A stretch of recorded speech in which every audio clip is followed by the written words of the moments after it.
شروع اللہ کا نام لے کر جو بڑا مہربان نہایت رحم والا ہے۔ الف لام را، یہ اللہ کی کتاب اور قرآن روشن کی آیتیں ہیں۔ کسی وقت کافر لوگ آرزو کریں گے کہ اے کاش وہ مسلمان ہوتے۔ اے نبی، ان کو ان کے حال پر رہنے دو کہ کھا پی لیں اور فائدے اٹھا لیں، اور لمبی لمبی آرزویں ان کو دنیا میں مشغول کیے رکھیں۔ آخر کار ان کو اس کا انجام معلوم ہو جائے گا۔ اور ہم نے کوئی بستی ہلاک نہیں کی مگر اس کا وقت مقرر لکھا ہوا تھا۔ کوئی امت اپنی مدت مقررہ سے نہ آگے نکل سکتی ہے اور نہ پیچھے رہ سکتی ہے۔ اور کفار کہتے ہیں کہ اے شخص جس پر نصیحت کی کتاب نازل ہوئی ہے، تو دیوانہ ہے۔ اگر تو سچا ہے تو ہمارے پاس فرشتوں کو کیوں نہیں لے آتا؟ کہہ دو ہم فرشتوں کو نازل نہیں کیا کرتے مگر حق کے ساتھ، اور اس وقت ان کو مہلت نہیں ملے گی۔ بے شک یہ کتاب نصیحت ہم ہی نے اتاری ہے، اور یقیناً ہم اس کے نگہبان ہیں۔ اور ہم نے تم سے پہلے کے مختلف گروہوں میں بھی پیغمبر بھیجے تھے، اور ان کے پاس کوئی پیغمبر نہیں آتا تھا مگر وہ اس کے ساتھ ہنسی کرتے تھے۔ اسی طرح ہم اس گستاخی کو گناہگاروں کے دلوں میں ڈالے رکھتے ہیں، سو وہ اس پر ایمان نہیں لاتے۔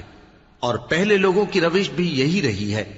اور اگر ہم آسمان کا کوئی دروازہ ان پر کھول دیں اور وہ اس میں چڑھنے بھی لگیں تو بھی وہ یہی کہیں کہ ہماری آنکھیں باندھ دی گئی ہیں، بلکہ ہم پر جادو کر دیا گیا ہے۔ اور ہم نے آسمان میں برج بنائے ہیں اور دیکھنے والوں کے لیے اس کو سجا دیا ہے، اور ہر شیطان مردود سے اسے محفوظ کر دیا ہے۔ ہاں، اگر کوئی چوری سے سننا چاہے تو ایک روشن انگارہ اس کے پیچھے لپکتا ہے، اور زمین کو ہم نے پھیلایا اور اس میں پہاڑ بنا کر رکھ دیے، اور اس میں ہر ایک چیز اندازے سے اگائی۔ اور ہم نے تمہارے لیے اور ان لوگوں کے لیے جن کو تم روزی نہیں دیتے اس میں معاش کے سامان پیدا کیے، اور ہمارے ہاں ہر چیز کے خزانے ہیں، اور ہم اس کو بمقدار مناسب اتارتے رہتے ہیں۔ اور ہم ہوائیں چلاتے ہیں جو پانی سے بھری ہوئی ہوتی ہیں، سو ہم آسمان سے مے برساتے ہیں، پھر ہم تم کو اس کا پانی پلاتے ہیں، اور تم تو اس کا خزانہ نہیں رکھتے۔ اور یقیناً ہم ہی حیات بخشتے اور ہم ہی موت دیتے ہیں، اور ہم ہی سب کے وارث ہوں گے۔ اور جو لوگ تم میں پہلے گزر چکے ہیں ہم کو معلوم ہے، اور جو پیچھے آنے والے ہیں وہ بھی ہم کو معلوم ہے۔ اور تمہارا پروردگار قیامت کے دن ان سب کو جمع کرے گا، وہ بڑا دانا ہے، خبردار ہے۔ اور ہم نے انسان کو کھنکھناتے سڑے ہوئے گارے سے پیدا کیا ہے، اور جنوں کو اس سے بھی پہلے بے دھوئیں کی آگ سے پیدا کیا تھا۔ اور وہ وقت قابل ذکر ہے جب تمہارے پروردگار نے فرشتوں سے فرمایا تھا کہ میں کھنکھناتے سڑے ہوئے گارے سے بشر بنانے والا ہوں، بس جب میں اس کو درست کر لوں اور اس میں اپنی طرف سے روح پھونک دوں تو اس کے آگے سجدے میں گر پڑنا۔ چنانچہ فرشتے تو سب کے سب سجدے میں گر پڑے مگر شیطان کہ اس نے سجدہ کرنے والوں کے ساتھ ہونے سے انکار کیا۔ فرمایا اے ابلیس، تجھے کیا ہوا کہ تو سجدہ کرنے والوں میں شامل نہ ہوا؟ اس نے کہا میں ایسا نہیں ہوں کہ انسان کو جس کو تو نے کھنکھناتے سڑے ہوئے گارے سے بنایا ہے سجدہ کروں۔ فرمایا یہاں سے نکل جا کہ اب تو مردود ہے اور تجھ پر قیامت کے دن تک لعنت برسے گی۔ اس نے کہا کہ پروردگار مجھے اس دن تک مہلت دے جب لوگ مرنے کے بعد زندہ کیے جائیں گے۔ فرمایا اچھا، سو تجھے مہلت دی جاتی ہے وقت مقرر یعنی قیامت کے دن تک۔ اس نے کہا کہ پروردگار جیسا تو نے مجھے بھٹکا دیا ہے میں بھی زمین میں لوگوں کے لیے گناہوں کو آراستہ کر کے دکھاؤں گا اور سب کو بہکاؤں گا۔ ہاں، ان میں جو تیرے خاص بندے ہیں ان پر میرا قابو چلنا مشکل ہے۔ فرمایا کہ مجھ تک پہنچنے کا یہی سیدھا رستہ ہے، جو میرے خاص بندے ہیں ان پر تجھے کچھ قدرت نہیں کہ ان کو گناہ میں ڈال سکے۔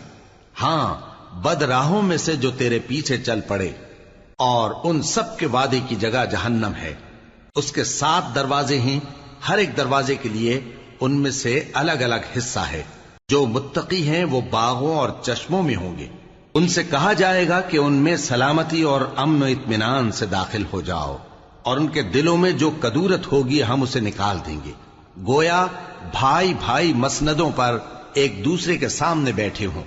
نہ ان کو وہاں کوئی تکلیف پہنچے گی اور نہ وہ وہاں سے نکالے جائیں گے۔ اے پیغمبر میرے بندوں کو بتا دو کہ میں بڑا بخشنے والا ہوں، بڑا مہربان ہوں، اور یہ کہ میرا عذاب بھی درد دینے والا عذاب ہے۔ اور ان کو ابراہیم کے مہمانوں کا احوال سنا دو۔ جب وہ ابراہیم کے پاس آئے تو سلام کہا، انہوں نے کہا کہ ہمیں تو تم سے ڈر لگتا ہے۔ مہمانوں نے کہا کہ ڈریے نہیں، ہم آپ کو ایک دانشمند لڑکے کی خوشخبری دیتے ہیں۔ وہ بولے کہ جب مجھے بڑھاپے نے آ پکڑا تو تم خوشخبری دینے لگے، اب کاہے کی خوشخبری دیتے ہو؟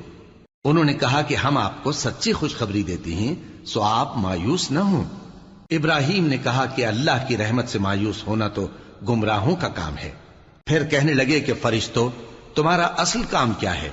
انہوں نے کہا کہ ہم ایک گناہگار قوم کی طرف بھیجے گئے ہیں کہ اس کو عذاب کریں، مگر لوط کے گھر والے کہ ان سب کو ہم بچا لیں گے، البتہ ان کی بیوی کہ اس کے لیے ہم نے ٹھہرا دیا ہے کہ وہ پیچھے رہ جائے گی۔ پھر جب فرشتے لوط کے گھر آئے تو انہوں نے کہا کہ تم تو ناآشنا سے لوگ ہو۔ وہ بولے کہ نہیں، بلکہ ہم آپ کے پاس وہ چیز لے کر آئے ہیں جس میں لوگ شک کرتے تھے، اور ہم آپ کے پاس یقینی بات لے کر آئے ہیں اور ہم سچ کہتے ہیں۔ تو آپ کچھ رات رہے سے اپنے گھر والوں کو لے نکلیں اور خود ان کے پیچھے چلیں، اور آپ میں سے کوئی شخص پیچھے مڑ کر نہ دیکھے، اور جہاں آپ کو حکم ہو وہاں چلے جائیے۔ اور ہم نے لوط کی طرف وہی بھیجی کہ ان لوگوں کی جڑ صبح ہوتے ہوتے کاٹ دی جائے گی، اور اہل شہر لوط کے پاس خوش خوش دوڑے آئے۔ لوط نے کہا کہ یہ میرے مہمان ہیں، کہیں ان کے بارے میں مجھے رسوا نہ کرنا، اور اللہ سے ڈرو اور میری بے آبروئی نہ کرو۔ وہ بولے، کیا ہم نے تم کو سارے جہان کی حمایت و طرفداری سے منع نہیں کیا؟ انہوں نے کہا کہ اگر تمہیں کرنا ہی ہے تو یہ میری قوم کی لڑکیاں ہیں، ان سے شادی کر لو۔ اے نبی، تمہاری جان کی قسم، وہ اپنی مستی میں مدہوش ہو رہے تھے، سو ان کو سورج نکلتے نکلتے چنگھاڑ نے آ پکڑا، اور ہم نے ان بستیوں کو الٹ کر نیچے اوپر کر دیا اور ان پر کھنگر کی پتھریاں برسائیں۔ بے شک اس قصے میں اہل فراست کے لیے نشانی ہے، اور وہ بستیاں اب تک شام جانے والے سیدھے رستے پر موجود ہیں۔ بے شک اس میں ایمان لانے والوں کے لیے نشانی ہے۔ اور بن کے رہنے والے یعنی قوم شعیب کے لوگ بھی گناہگار تھے، تو ہم نے ان سے بھی بدلہ لیا، اور یہ دونوں شہر کھلے رستے پر موجود ہیں۔ اور وادی ہجر کے رہنے والوں نے بھی پیغمبروں کی تکذیب کی، ہم نے ان کو اپنی نشانیاں دیں اور وہ ان سے منہ پھیرتے رہے، اور وہ پہاڑوں کو تراش تراش کر گھر بناتے تھے کہ امن و اطمینان سے رہیں گے۔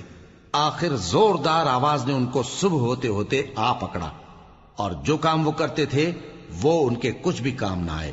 اور ہم نے آسمانوں اور زمین کو اور جو مخلوقات ان میں ہے سب کو تدبیر کے ساتھ پیدا کیا ہے، اور قیامت تو ضرور آ کر رہے گی، تو تم ان لوگوں سے اچھی طرح سے درگزر کرو۔ کچھ شک نہیں کہ تمہارا پروردگار ہی سب کچھ پیدا کرنے والا ہے، جاننے والا ہے۔ اور ہم نے تم کو 7 آیتیں جو نماز میں دہرا کر پڑھی جاتی ہیں، یعنی سورہ الحمد اور عظمت والا کلام عطا فرمایا ہے۔ ہم نے کفار کی کئی جماعتوں کو جن کو فوائد دنیاوی سے نوازا ہے، تم ان کی طرف رغبت سے آنکھ اٹھا کر نہ دیکھنا، اور نہ ان کے حال پر رنج و غم کرنا، اور مومنوں کے ساتھ تواضع سے پیش آنا، اور کہہ دو کہ میں تو اعلانیہ ڈر سنانے والا ہوں، اور ہم ان کفار پر اسی طرح عذاب نازل کریں گے جس طرح ان لوگوں پر نازل کیا جنہوں نے تقسیم کر دیا، یعنی قرآن کو کچھ ماننے اور کچھ نہ ماننے سے ٹکڑے ٹکڑے کر ڈالا۔ سو تمہارے پروردگار کی قسم، ہم ان سے ضرور پرسش کریں گے ان کاموں کی جو وہ کرتے رہے۔ پس جو حکم تم کو اللہ کی طرف سے ملا ہے وہ لوگوں کو بے دھڑک سنا دو، اور مشرکوں کا ذرا خیال نہ کرو۔ ہم تمہیں ان لوگوں کے شر سے بچانے کے لیے کافی ہیں جو تم سے ہنسی کرتے ہیں، جو اللہ کے ساتھ کوئی اور معبود قرار دیتے ہیں، سو ان قریب ان کو ان باتوں کا انجام معلوم ہو جائے گا۔ اور ہم جانتے ہیں کہ ان کی باتوں سے تمہارا دل تنگ ہوتا ہے، تو تم اپنے پروردگار کی تسبیح کہتے اور اس کی خوبیاں بیان کرتے رہو، اور سجدہ کرنے والوں میں سے ہو جاؤ، اور اپنے پروردگار کی عبادت کیے جاؤ یہاں تک کہ تمہاری موت کا وقت آ جائے۔